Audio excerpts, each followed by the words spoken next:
Welcome back to the Commercial Real Estate Show. I'm Michael Bull. Today we're talking about retail and retail real estate. Please welcome my next guest, Lori Kilberg. She is 2015 president of Crew Network. She's also a partner with the law firm of Hartman Simons, and they do a ton of retail real estate around the country. Lori, thanks for joining us here in Studio One today. It is a pleasure to be here, Michael. Thank you. We appreciate it. And, you know, as we've just talked about, we're seeing a little bit more retail development than we have in the past, but I guess the retail development we're seeing today is a little different than what we've seen in the past, right? Yes, it's very interesting, actually. During the years of the Great Recession, I thought we would never come back, and what we're seeing now are two really interesting areas of retail development growth, and those are outlet developments as well as mixed-use developments. Yeah, that's interesting because, you know, it's like those value, I guess, everybody looking for value, and then in the mixed-use development, it's more about the experience, isn't it? Well, I think as your earlier guest, Ryan, was talking about, there seems to be a niche in the market that has not been served, and that is the middle income, the lower income consumers. And I think the outlet trend really speaks to them. It's all value oriented. I think that's one of the reasons why there was continued development during the Great Recession in the outlet world. So that started probably decades ago, but it continued in full force during the Great Recession and has come out of it as almost the new mall. I think it's really taking the place of the regional malls. And what types of tenants are you seeing that are active in these types of centers? National credit tenants, which is another reason why they are so successful. They're easily financeable. The institutional investors are now looking at them very seriously as a great play in the retail market. You've got every national retailer that you can think of. I know now all of us go to outlet centers. They are the new hot topic. Yeah, they are, and just one of the retailers, Hot Topics. Oh, actually. yeah, okay, all right.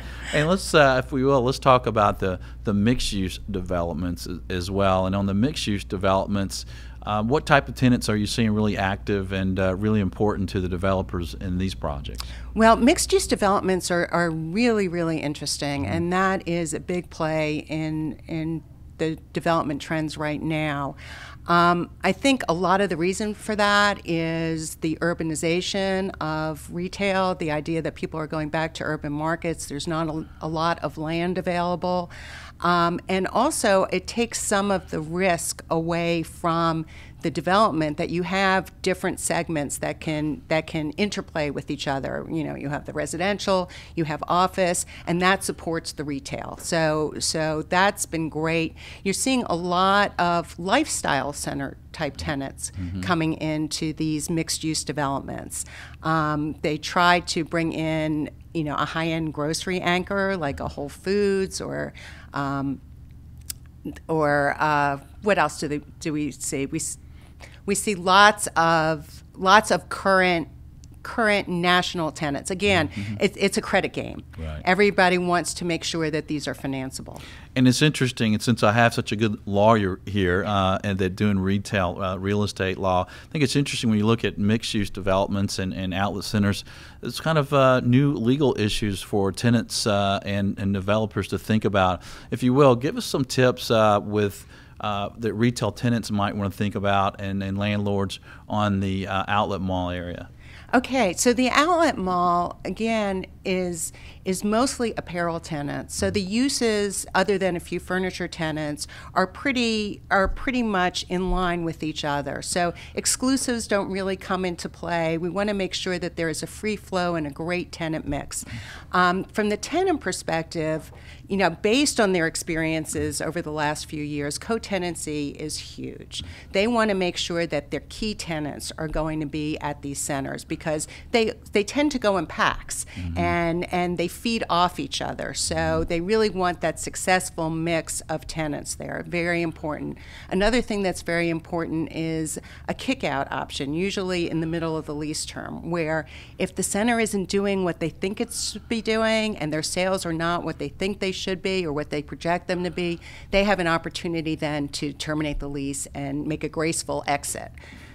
That could be hard on the landlord, right? It can be very hard on the landlord, Yeah. and but the landlord, on the other hand, is trying to tie these tenants down with a radius restriction. Okay. So they want to make sure that their outlet development is unique and that you can't shop next door at the same store because the outlet developments are usually not in city centers. They're further away. They need more land. A lot of times they were failed residential developments that got turned into outlet developments. It was a great use and another reason why they trended so highly. A lot of shopping centers that weren't doing well turned to outlet development and repurposed them so that they could do that. But from the landlord's perspective, you have to be very careful, of course, with your co-tenancies so that they don't trigger each other and have a domino effect and empty out your center or decrease the rents to a large degree. Yeah, you have to be careful with that, and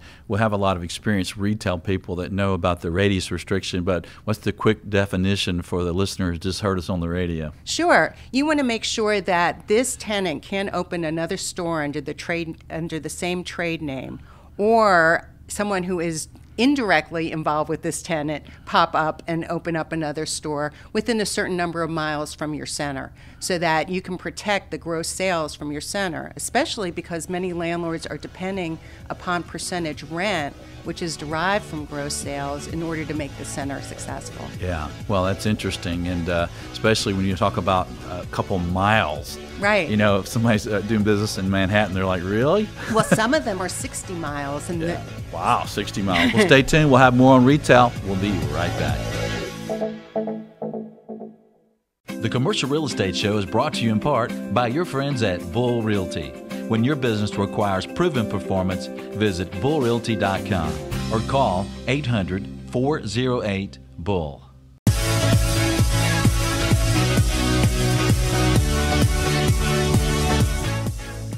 Welcome back to the Commercial Real Estate Show. I'm Michael Bull. Today we're talking about retail and retail real estate. We have Lori Kilberg with us. She's a 2015 president of Crew Network. She's also a partner with a law firm of Hartman Simons. And Lori, you guys are working on a lot of mixed-use developments. And there's a lot of concepts in mixed-use developments that maybe tenants, maybe landlords, maybe developers themselves haven't dealt with before.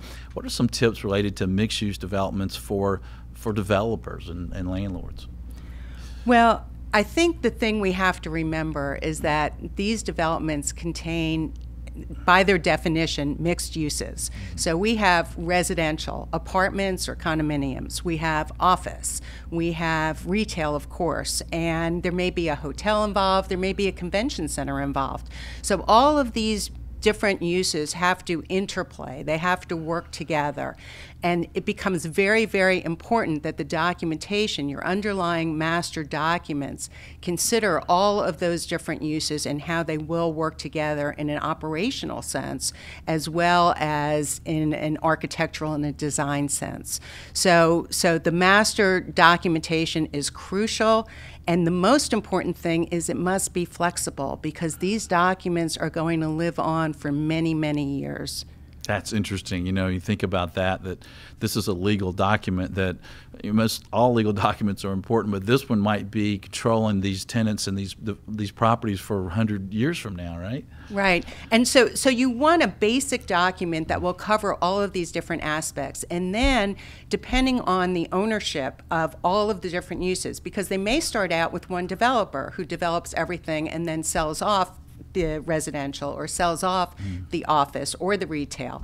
Although the retail is usually the biggest moneymaker in that group. But so you may have separate documentation for each of those uses that builds off the master documentation. So it can get very complex, and you need to make sure that you have a great site plan in place, that everything is well identified, that you have a structure to cover the shared facilities. Those are very important. One of the great things about mixed-use developments is that they are placemakers. They are places where people come and gather together in community. So you want to make sure that the common areas are available for promotional events, for cultural events, for a Cirque du Soleil like in Atlantic Station, for an ice rink like in Avalon, for a rooftop entertainment like at Pond City Market.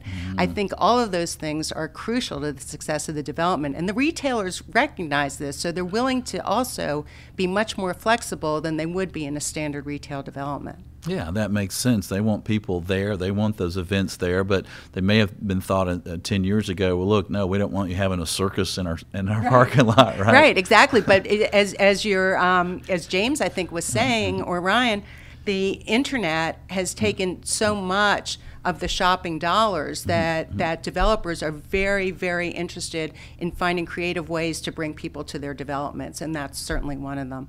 If you're a tenant and you're looking at one of these spaces in a mixed-use development, what are some other considerations?